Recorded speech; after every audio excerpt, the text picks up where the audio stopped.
honestly, I've been thinking about it's been so fucking hot outside the past few days. Normally, I wouldn't care. I wouldn't be like, oh, we have to bring up how hot it's been. Normally, would not give a shit about it at all. Not enough to bring it up. You know what I mean? But it was so hot, so out of nowhere that that's what caused the problem for me personally. Is that I was like, "Oh, it's, whatever." And then it was just like I'm telling you, like, ridiculously hot. It was hot as shit. It was so hot. It went from 72 one day and like skyrocketed to like fucking 95 the next day. It was so fucking unexpectedly hot. It was it's been hotter than if 2002 Tara Ried tiptoed up to me in nothing but tube socks saying it's time for her to take me downtown. It's been hotter than Sydney Sweeney sauntering up to me in nothing but silk short shorts saying it's time to slip into the bedroom for some somewhat selfish sexual activity. It has honest to God been so hot. It has been hotter than Gal Gadot galloping over to me in greatly revealing undergarments saying we better get gone before the good times are gone too. It has been so fucking hot outside that I mean, what and the craziest part about it is that when I was down south I was like, this meant nothing to me. I lived in Texas for 5 years. And you just get used to it after a while. You're like, it's just, this is what it is. But it's fucking May, and 2 months ago, there was, I don't know, 15 feet of snow on the ground up here in New England. It was atrocious. And so for the weather to fucking drop out the fucking ass, completely up in the other direction, in such a random time. I've been using the heat in the morning of my car to defrost the windshield still. And then I came out of my car after work today. It was 106 degrees inside of my car. And I had the windows cracked. Like, it's been hot as fuck for May in New England, which really sucks because it was cold as shit back in February and March in New England. And I don't know how we're getting it like that, but oh my God. The only thoughts I had together on how hot it was were those stupid rhymey things that I wrote down about Tara Reid, Sydney Sweeney, and Gal Gadot. It has been hot. It was so hot. I'm recording this on Wednesday. I never record on Wednesday. I always record on Monday or Tuesday or Sunday. I had to record on Wednesday because it was so hot that when I went to record yesterday, my brain didn't fucking work. I recorded for 16 minutes. What I did say was flat as shit, and the rest of it was fucking not worth listening to. I could tell you that. So it was dog shit or silence is what I was putting out yesterday. I just deleted the whole thing. It was god awful. It's been so fucking hot. My brain doesn't even work. It's been hot. Speaking of hot, this is a shit segue, but it's been. I was thinking about it, dude. It's how I don't know if you guys are on Facebook dating. I'm on Facebook dating. I use a lot of the apps because I have a busy life, busy schedule. So I have a tendency sometimes to use a dating app to make my life a little more convenient. As busy as I am, I really only go out once a week, so the opportunity to meet women while I'm out is fairly slim because I'm a busy guy. So I go out one night a week and I might meet a young lady. But when I'm not doing that, I use dating apps. One of which is Facebook dating. I use Facebook dating. But they don't you got to put the filters in every time. They don't hold on to the filters permanently. You know what I mean? So I'll pull it up and it'll be like, hey, would you like to see the hottest woman in Ohio? She's only 400 miles away or whatever it is. Then it becomes like, oh, what about the hottest woman in Michigan? How about Ontario? I'll tell you this. Ontario, Canada has a lot of beautiful young ladies. I will tell you that. I don't know what they're putting in the water down there, but there is a lot of fantastic young women down there. Up there. Up there. It's Canada. It's fucking north. A lot of beautiful young women up north. I will tell you that. I don't know what deal maybe that's the trade-off. Maybe they're like, we get no warm weather, and because of that, we get a lot of hot women. I could see that being the case, because then you go down south. I mean, that trickles into Ohio, Michigan, the Midwest a little bit, but you go down south and you're looking at Georgia, Florida, Texas. All these places got fucking hot girls too. Insanely hot girls. The one place I don't get recommended from for anyone is Missouri. And I think that's because Kansas City is dog shit. And so, very similar to the Kansas City Chiefs, I am assuming at this point that the women who are from or live in Kansas City must be the fucking worst that this planet has to offer. If Facebook dating won't recommend you to people, hey, I hate to break it to you, you're fucking ugly, okay? That's how that goes. Because, man, oh man, I am seeing tens across the board from all the way across the country. I've seen girls pop up on this thing, get recommended to me, and they are from Italy, 4,000 miles away. They're showing me the most beautiful woman I've ever seen from the country of Italy, halfway across the goddamn world. Nothing I can do about that. Maybe she likes gingers who live in fucking New England. It's hard to say. But I don't think she's a fan of baseball. You know who I've never been recommended? Is a bitch from Kansas City. I don't know what the fuck they're doing down there, but just another reason for me as a Buffalo sports fan to be like, yo, fuck Kansas City. Kansas City must be absolute trash. Now, I would love to go there and get proven wrong, but holy, as far as I can tell right now, based on my very limited research of just patterns I've noticed on Facebook dating, the women in Kansas City fucking suck, which suits them perfectly because Pat Mahomes sucks, and so do the rest of the Kansas City Chiefs. And you know what? Probably the fucking Kansas City Royals fucking suck too. Fuck all those guys. I hope those guys are from the same Kansas City. I don't think any of them are from Kansas City, Kansas. I'm pretty sure they're both Kansas City, Missouri. But so if they are, fuck them both. And if they're not, the only ones getting a pass are the Kansas City Royals, okay? They're the only ones cool in my book, and that's just because I like that shade of blue that they use on their uniforms. And that is it. That's it. Everything about Kansas City, fuck that place. The football team, the baseball team, and the women. Fuck Kansas City. I won't be caught dead there unless I'm invited. Unless I get paid to go there, that's how I'll end up in Kansas City. Or if like my friend's doing a bachelor party or something. And honestly, it's pretty flimsy. I'll fold pretty fast on the hard stance of never going to Kansas City, but I'll never respect anyone from Kansas City. I'll tell you that. Fuck Kansas City, dude. I heard they're absolute. I heard when you go to like play them against games too, and you play in Kansas City, they treat you like absolute dickheads too. There are a bunch of fucking cunts out there. Fuck Kansas City football team. Fuck Kansas City football fans, and fuck Kansas City women. I mean, you must be fucking ass-trocious, dude. I'm telling you. That does lead me a bit into a very sad talking point for me, though. Because where one mentions the Kansas City Chiefs, one must mention the Buffalo Bills. And this isn't a sad thing specifically about the Bills, but it is about Buffalo in general.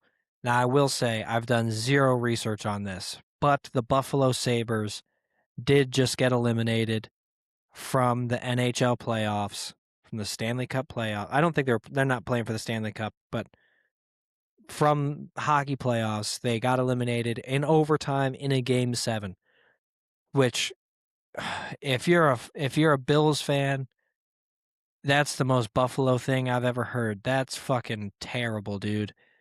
I'm not particularly a hockey fan. I enjoy hockey, but I wouldn't say I'm passionate about any particular team. So when I get asked like what team do you like in hockey, I go, ah, well, the Sabres and the Bruins, like the hometown team, and I'm a fan of the Bills, so I'm gonna say the Sabres. Just fucking a little organizational loyalty, you know what I mean? And fucking when the Sabres got eliminated in game 7 the other day, I was like, holy shit, that's just isn't that just what fucking happens? Isn't that just what fucking happens, dude? The Buffalo sports team puts up a hell of a fight and they go down swinging and they do everything they can to win. They fucking make it to overtime and then they just fucking get slapped in the face. It's so endlessly frustrating. And I thought even further deep about this is that if memory serves, again, did not fact check this, the Los Angeles Clippers used to be the Buffalo Braves before they got relocated to LA. And what happened with that now is sorry, I'm watching soccer and it's a complete disaster. I don't know who exactly is playing because I don't know the abbreviations, but someone just got fucking mollywopped 3-0, and I'm pretty sure 3-0 is a hell of a score in soccer. I feel like 3-0 is you really got your fucking ass beat is what 3-0 is in soccer. But also I don't know. Anyway, the LA Clippers got moved from Buffalo out to Los Angeles and became the Clippers. Now when that happened, I don't think they've hung on to a large fan base of Buffalo fans because I feel very little loyalty to the Clippers. If I was going to have a Buffalo related team, I would say most people are torn probably between like Toronto, maybe the Knicks. They might trickle into like the Celtics, something like that. But it's definitely not the Clippers. I guarantee you of that. But they still follow the same pattern of they make it to the playoffs and they fall apart in the playoffs. Doesn't matter how good they were during the regular season. When you look at when Blake Griffin was there with Chris Paul, they collapsed in the playoffs. Now they've had Kawhi Leonard, and when they had Paul George, they would make it to the playoffs and be a good team, and they would collapse in the playoffs. It's even now today, I don't think they made the playoffs this year, but they have a history of making it to the playoffs and losing, and making it to the playoffs and losing, and having long droughts and then making it to the playoffs and losing. And the Sabres do the same thing. I think they just went 15 years without a playoff appearance. And they made it, and then they lost in game 7 in overtime. And the Bills will go fucking 17 years without making the playoffs. And now they make the playoffs every year, but they can't even make it to a Super Bowl. They can't lose a Super Bowl. They don't even get that far. And so it's so disheartening as a Buffalo sports fan to be like, oh, it just doesn't matter what sport it is, what players we have on the team, how good we look during the regular season. None of that matters because for whatever reason, Buffalo is not going to have the juice it needs to get through the playoffs. And it is so disheartening to dump everything into a team for it to just not fucking work. And it's so maddening, so frustrating. I'm not going to sit here and claim that I'm a massive Buffalo Sabres fan, but I am a Buffalo sports fan in general. Um, and if I'm a Sabres fan, I feel disappointed. In overtime in Game 7, oh, that's got to be electric. Playoff hockey is one of the best playoffs to watch. So, I mean, just fucking brutal take on that to get put down. But it's also it's Buffalo, so what do you expect? What the fuck do you expect? You get your shit kicked in, you battle back from everything, fucking constant injuries, players leaving. Fucking the Bills have had players retire at halftime before.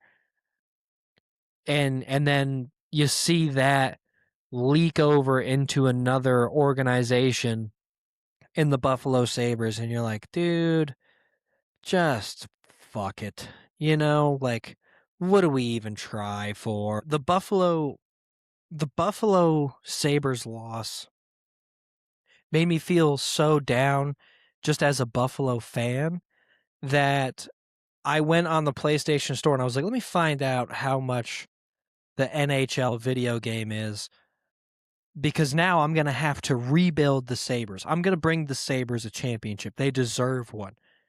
They need one. Okay, for one, I just like sports. I like sports games. But I was like, the fucking Sabres need one. Such heartbreaking loss, time and time again. And you just go, it's just, I'm tired.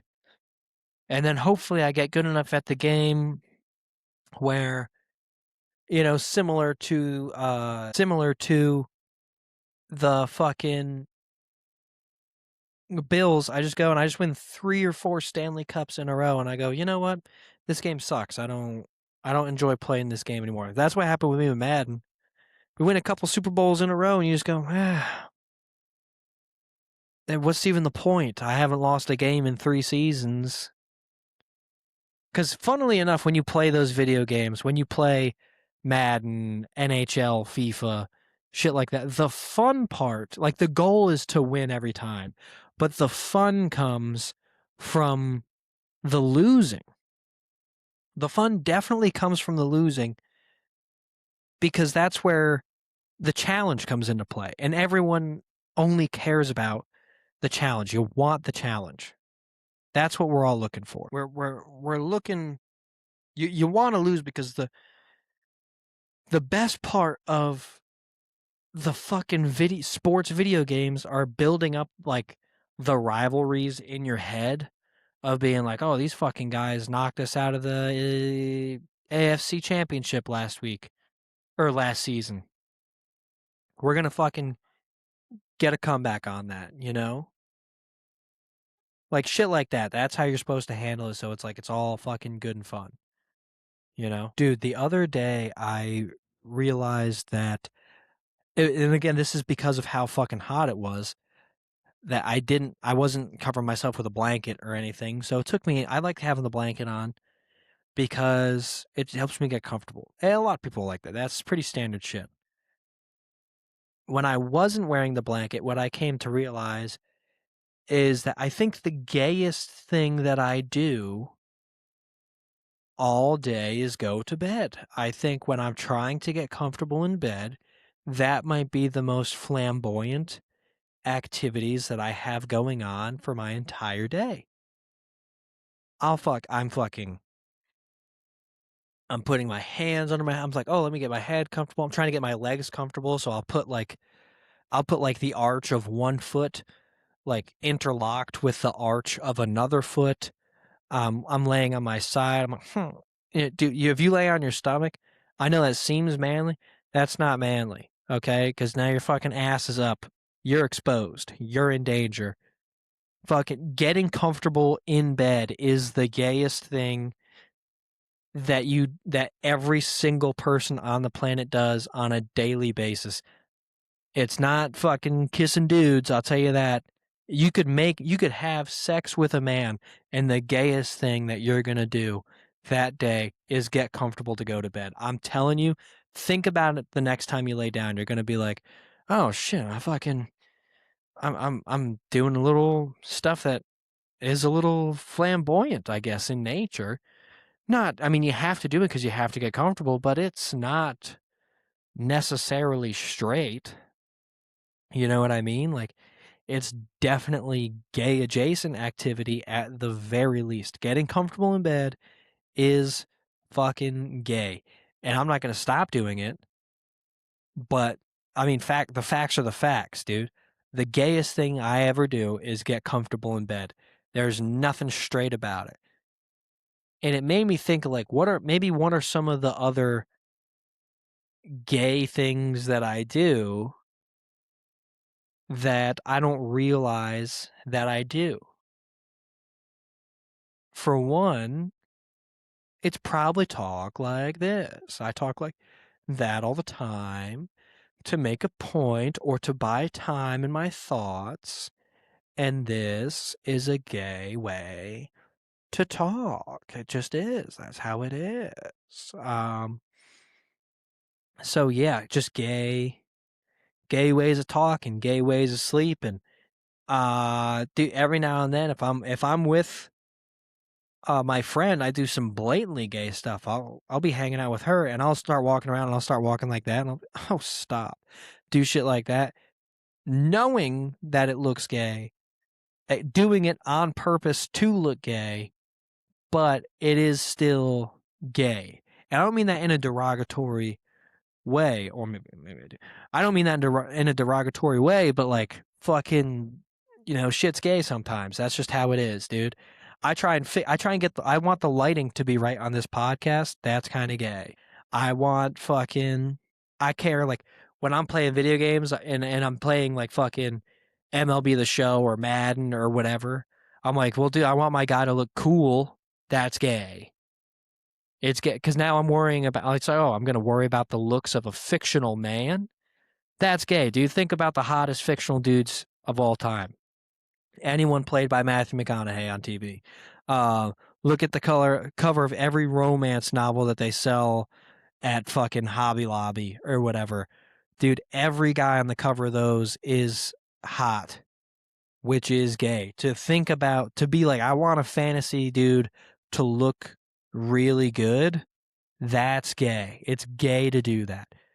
That's just how it is. So to combat the gayness, I do go on dates with women. The other day, I was talking to this uh very fun young lady who actually I met on Facebook dating. Imagine that. So we met on Facebook dating, we're chatting. She goes, "Oh, I'm banned from all the other apps." I was like, "Well, I feel like I have to ask why you got banned." And I feel like you're not allowed to be offended by that question. I feel like that's a reasonable thing for me to ask. Why are you banned from other dating apps? Because surface level, that might be a red flag, you know? I don't want to get into bed with a fucking KKK member. I'm not trying to. I can't be associated with a white supremacist because so many people already think I am a white supremacist that stink will take years to get off of me. I'll have to date like multiple black women in a row to get that stink off of me. And then I'll probably never be able to date a white woman again. If I got hit with a white supremacist, I'd have to be like, okay, well, I have to combat this. And that's going to be a lifetime. I'll have to fake my own death and relocate. If I got labeled as someone who associates with a legitimate white supremacist, I think what I would do is fake my own death. How would I fake my own death?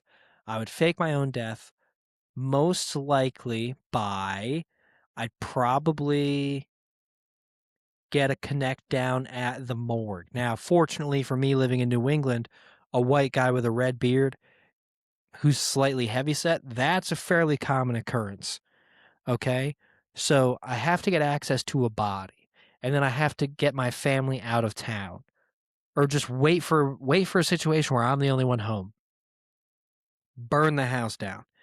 Now, I know you're probably thinking, Pat, what about the two dogs and the cat? Well, they're going to fake their deaths too, and they're going to come with me on my new non white supremacist journey where I am going to burn down our home so my family can collect the insurance money. I'm not going to tell anyone about it. And so that way they have deniability. But I will fake my own death. Getting a white guy with a ginger beard will be very easy in the area of New England. I will have that body tattooed with the same tattoos that I have, completely disfigure the face. I'll leave almost everything intact except for the tattoos will be identifiable, but that is it. And so I'll burn down the house. Now, once I've burned down the house, I can't just leave in my car because they'll be suspicious of that. So, what I'll have spent my time doing, and if I'm going to fake my death, instead of paying off all of my loans like I would be supposed to be doing, I'm going to take all that money for about 2 months, and then I'm going to probably buy a car off Facebook Marketplace. Now, when I do this, it's going to be in disguise, very indescript, something I can get for $1,000, and I will take an old license plate that I have from the state of Texas that is no longer registered to a vehicle, and I will attach that to the new car. So I'm unlikely to get pulled over as long as I follow the rules of the road. So $2,000 car with a free license plate. I'm driving down the road after I just burned down my house and stole all the pets that live within the house. Now, do I leave bodies behind for the dogs and the cat? No. Because that would be heartbreaking for my family to see. It'd be very hard.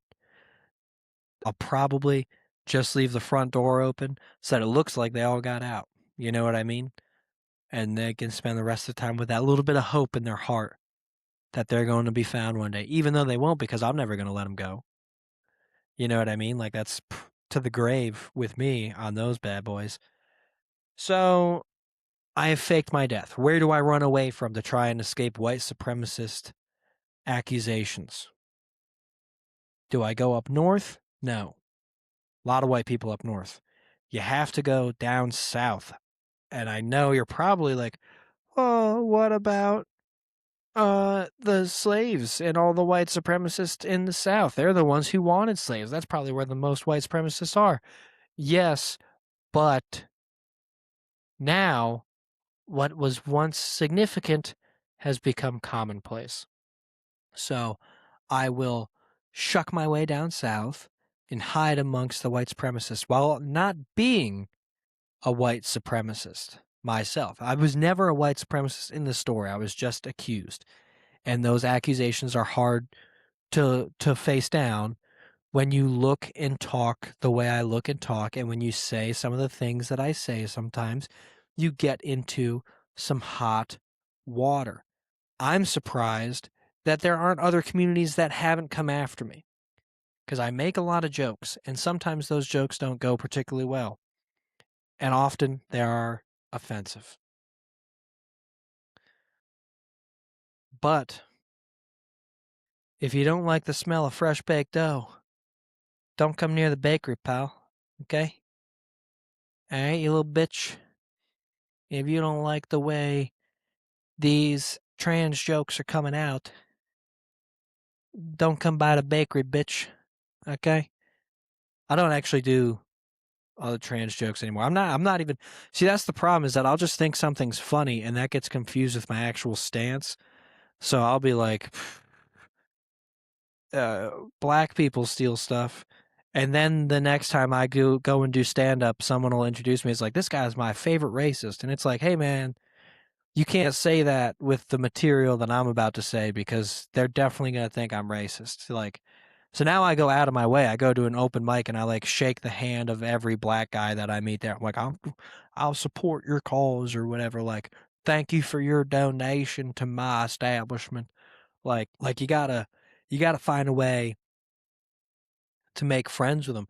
I met a dude a couple weeks ago, never seen him before, haven't seen him since, and he straight up looked like Shabuzi. I swear to God, I know it sounds racist, but he had the same hair. He is what I assume was the same height. Um, and he called himself that. He goes, a lot of people think I'm Shabuzi, and I'm like, okay, well, thank God it wasn't just me.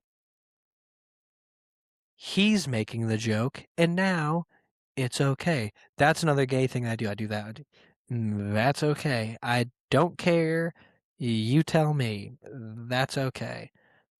Coming to find I do significant number of gay things. I'm going to try and call them out live as I spot them. Just on the go, just a notes app of gay shit I've done. Number 1, suck a dick. Number 2, go to sleep. Like fucking. I don't know the other things that people get offended by nowadays because I don't really get offended by anything. But if I was accused of being a white homophobic white supremacist, I would definitely fake my own death, take my dogs with me, burn down the house, put a body in there because I'll make a friend down at the morgue, the local morgue, get my hands on a fucking ripe young body. I'll probably make him a slightly better shape than I am. I mean, he's going to get burned alive. There's no way to really identify who it would be as long as they're the same height. So I'll probably get like a yoked dead body from the morgue because like if I'm going, no one sees me with my shirt off anyway. They don't know how fucking beefed up I am, dude. They don't know what kind of cake I'm hiding in my shorts. You know what I mean? They don't know what kind of uh penis I have in my pants. They don't no one's checking that shit. No one cares about me on that level. No one likes me enough on that level. Pretty much ever. You know what I mean? And anyway, so I'm going out with this girl. And a little impromptu date night, she goes, I'm like, hey, are you free this weekend? Grab a drink. She goes, well, I'm free tonight. I was like, you know what? Fuck it. I'll change my plans. I'll go out there. I'll pick you up. Free tonight. It took me an hour and a half to get to this town in Connecticut that I've never even heard of. I don't know. I don't know if I could repeat it back to you now. I mean, I'm going to keep her personal details under wraps, but I don't know if I could repeat the town name back to you now. I swear to God, never heard of it once before in my entire life. And so I go out there. I drive an hour and a half to pick her up. She's like, hey, like, how far out are you? And when I saw the text about 20 minutes ago about it, I was like, well, I'm about 5 minutes out. And she just went, is it too late to cancel? Knowing that I had driven an hour and a half to go out there. And I was like, yeah, I guess. I think we're good. You know, I haven't knocked on your door yet, so I guess it's not too late to cancel. Because what am I supposed to say? Be like, yes, it is too late to cancel. I hope you're not having an emergency because I will be in attendance for that.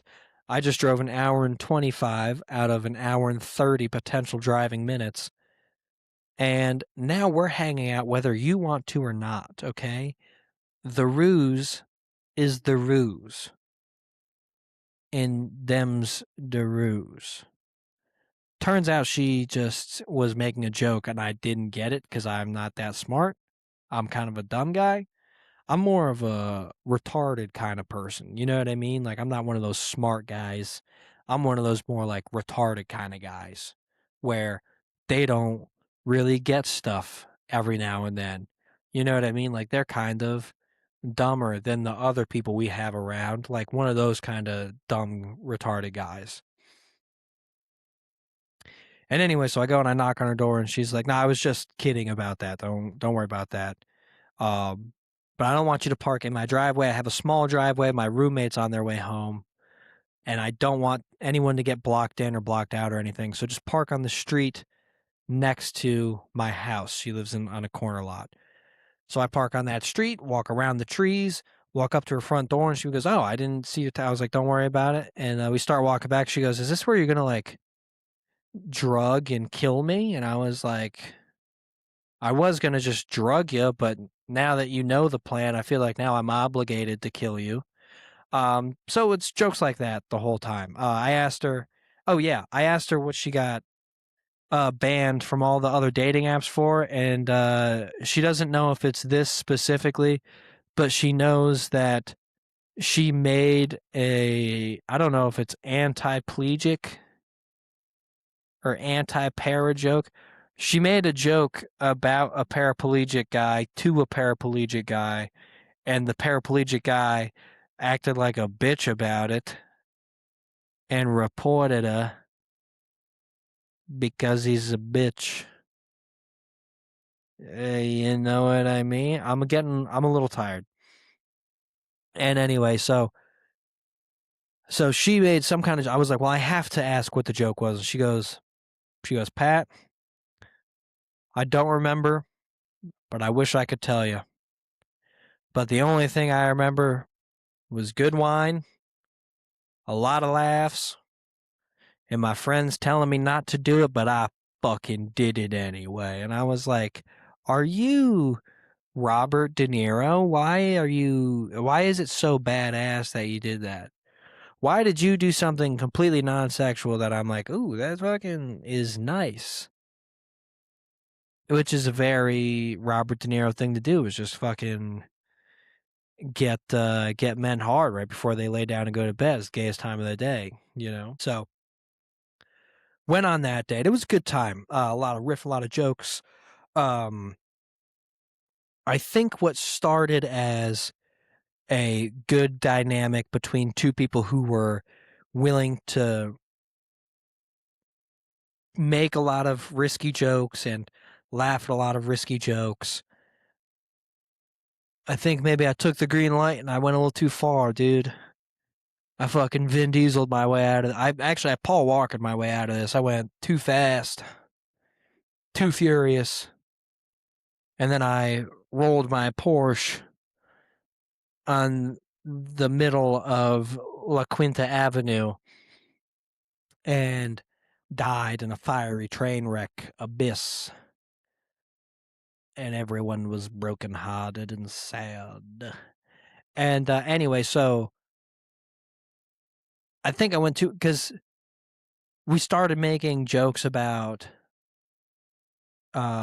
different, like, we started making jokes, skincare routine jokes, and I was like, oh well, I use cum as my skincare routine. She goes, oh, is that good for your skin? I'm like, it's very good for your skin, but depending on what you get, you have to get the cum from an 18 to 19-year-old. You can't just use any plain old mom pop operation. You got to go to a legit operation who's gonna give you the legit stuff, okay? And that's perfectly legal to say, because I never said I was doing any.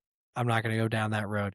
Getting a little drowsy. This might be a short episode today, ladies, gentlemen. Might be a short episode today. We might go max 5 more minutes, honestly, because we are starting to feel the effects of just being flat out fucking tired. But anyway, yeah, so we go on this date. We have a pretty good time, but I think I just went a little too hard in the paint on some of the jokes, and so that's when a good thing, to come back to bite you, and we messaged for another day or two after that, and then she kind of ghosted me. That bitch. That fucking West Coast bitch, huh? That dirty little West Coast bitch, huh? Where you from, Kansas City, huh? You piece of shit. You dirty Kansas City West Coast bitch, huh? Okay. All right. All right.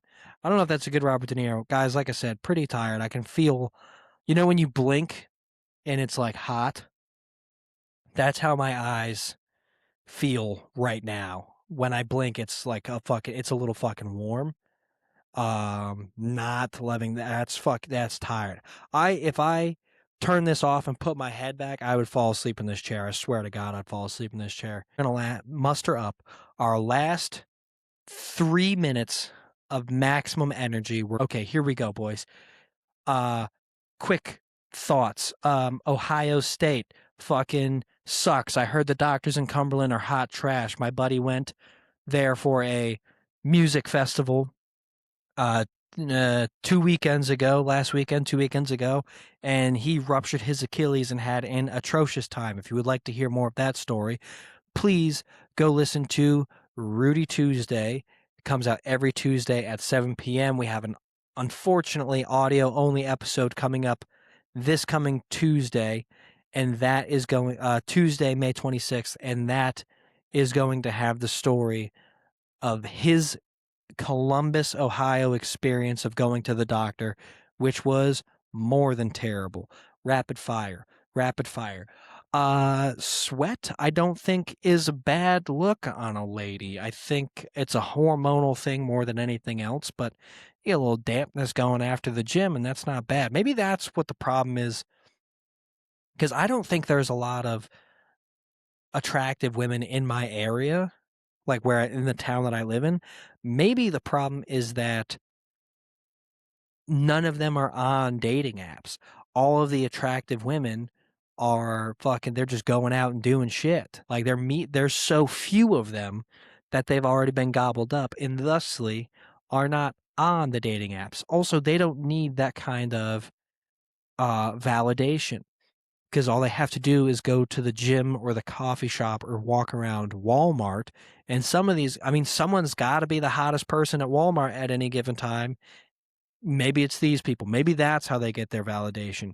They hop in, they go into one of these fucking low budget areas, and they're like, look how fucking sexy I look. And I'm like, I'm sure you do.